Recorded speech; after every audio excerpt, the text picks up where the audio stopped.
Hello. So I'm here to talk about lower bound theory. So everyone here has heard of lower bound, I believe, like upper bound. As a refresher, it's asymptotic lower bound, meaning it describes the floor that an algorithm can't beat to get a better time based off of the model that it's using. The difference between this and big O is just that uh, big omega, you say that the algorithm will take at least a certain amount of time, and big O, it will at most take a certain amount of time. But one can say that lower bound is more about finding the restriction, the model pattern that stops an algorithm from moving faster than just about performance description like we always see in use with big O. A fun fact is that Omicron is the character for big O, and it actually means small o, and omega means the real big O in Greek. But anyway, in lower bound theory, the formal definition is that the big omega of g of n is equal to a set of f of n where there exist positive constants c and n0 such that the function is bigger or equal to constant multiplied by g of n, and that is bigger or equal to 0 for all n is bigger or equal to n0. N0 means the threshold where you start tapping into the lower bound. And the algebraic expression on the bottom here is an example. So 7n cubed plus 100n squared minus 20n plus 6. This whole expression grows at least as fast as all the big omega complexity here below. So this can have an omega of n cubed. You can also have a big omega of n squared and an even constant time because all of these satisfy the definition that they grow slower than n cubed, slower or equal to n cubed. But this is not how we usually use in programming. In programming, the one that we use is tightly bound. So tightly lower bound and tightly upper bound. Those are the most useful and practical ones that we focus on. So normally when you say that our function the best case is um some certain time, some certain complexity, that is just one of the many elements in a set for the big omega. So one of the most famous and most studied application of comparison of lower bound is comparison sort. We use the binary decision tree in this model, and the pattern is essentially that every time you make a decision, you cut down the tree in half. So the repeated division by 2 gives you the logarithm base 2. It's the flipped opposite of exponential. So n factorial represents the number of results from the comparisons. So each of the n factorial permutation is one of the leaves. That's what it means here. And the theorem here says any comparison sort algorithm requires big omega n log n comparisons in the worst case. LG is just a shorthanded way to write log base 2. And the proof of this is that, so to get the number of leaves, right, we have to look at the structure of the trees. So the most number of the leaves, the biggest number, you get that from 2 to the power of h, right? And that is bigger or equal to the number of reachable leaves. So the ones that you can reasonably get to from the root. And then that is bigger or equal to n factorial. So If you take the log of both sides, then you get h is bigger or equal to log of n factorial. And with Stirling's approximation, you get big omega of n log base 2n. And when upper and lower bound comes together, then you can say a certain algorithm is asymptotically optimal, meaning that it is optimal. And out of these comparison sorts that we know, heap and merge sorts are optimal. And it's represented, it can also be represented by the theta symbol.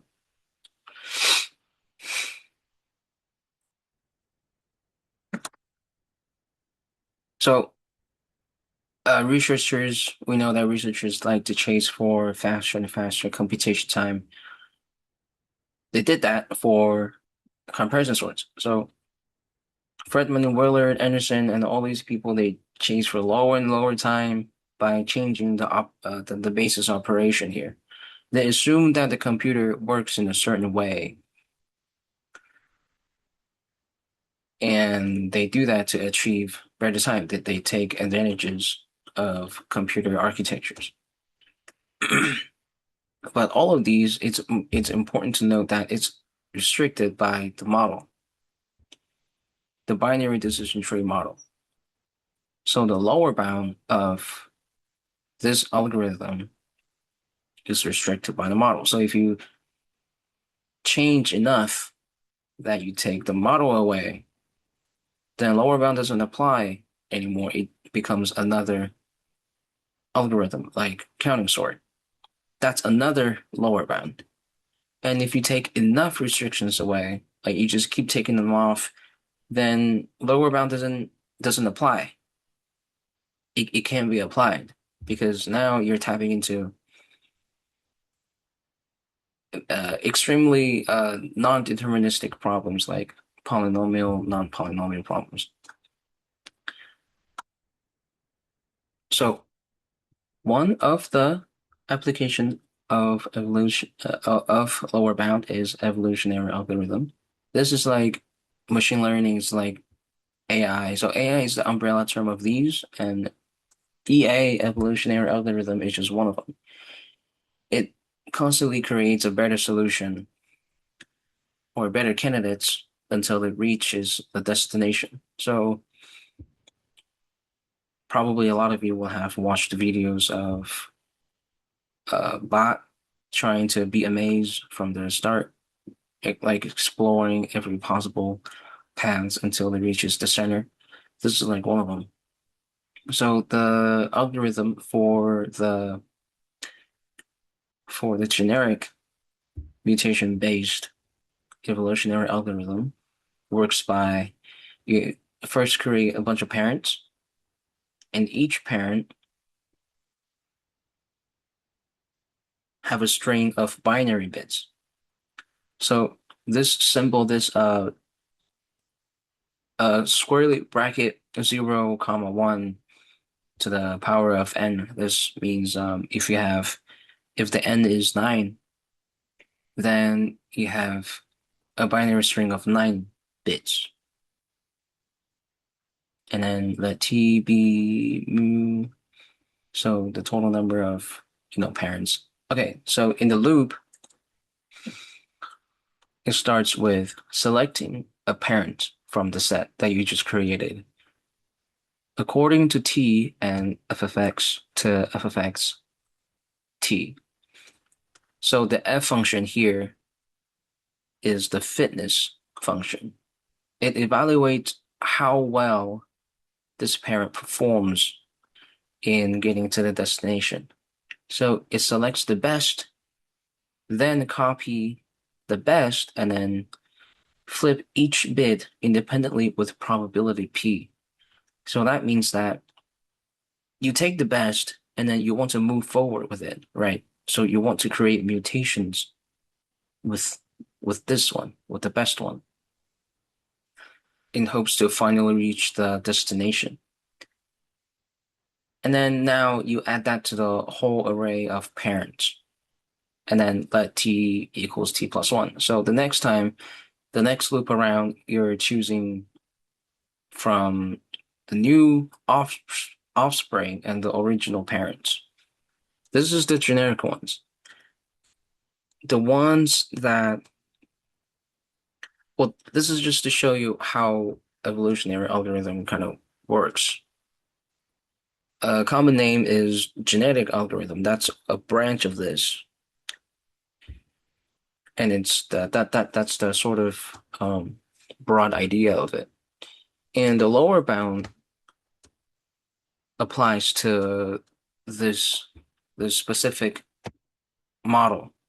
It's called the elitist model. Elitist.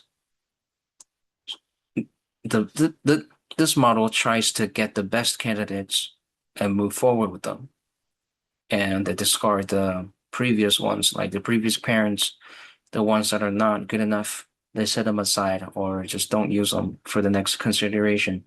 So the first box here, the A1, A2, all the way to AM, these are individual stages.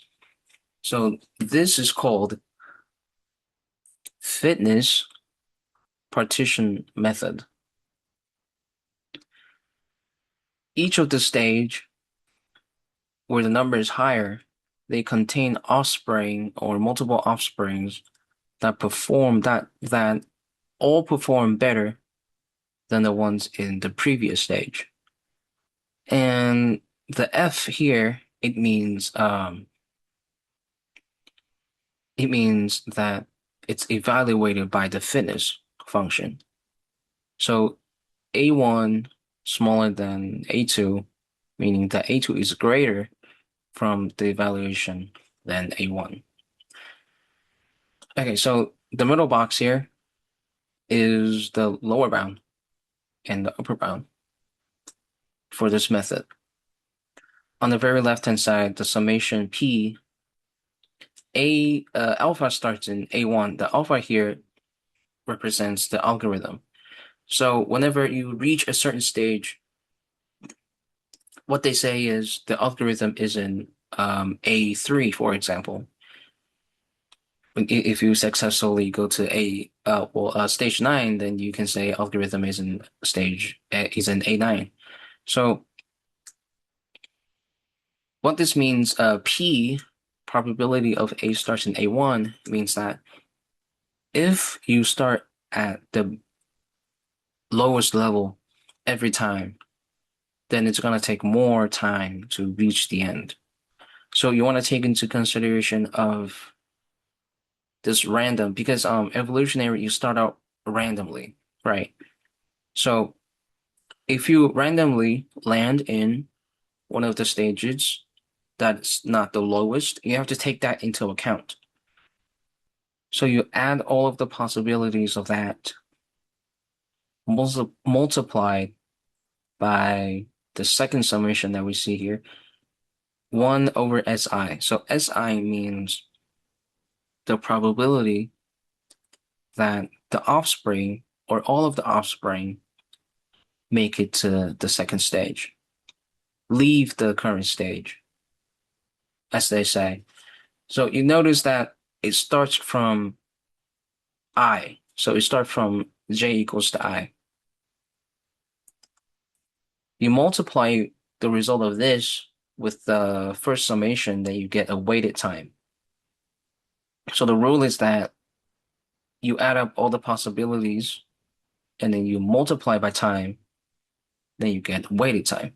So the possibility that the chances here is represented by the P, the summation P, and the time, the number of steps that you need to take to go to the next stage is represented by the summation here, 1 over SI. So all of these is less than or equal to 1 over SI that starts with I. The summation on the third summation on the very right-hand side, this represents the upper bound.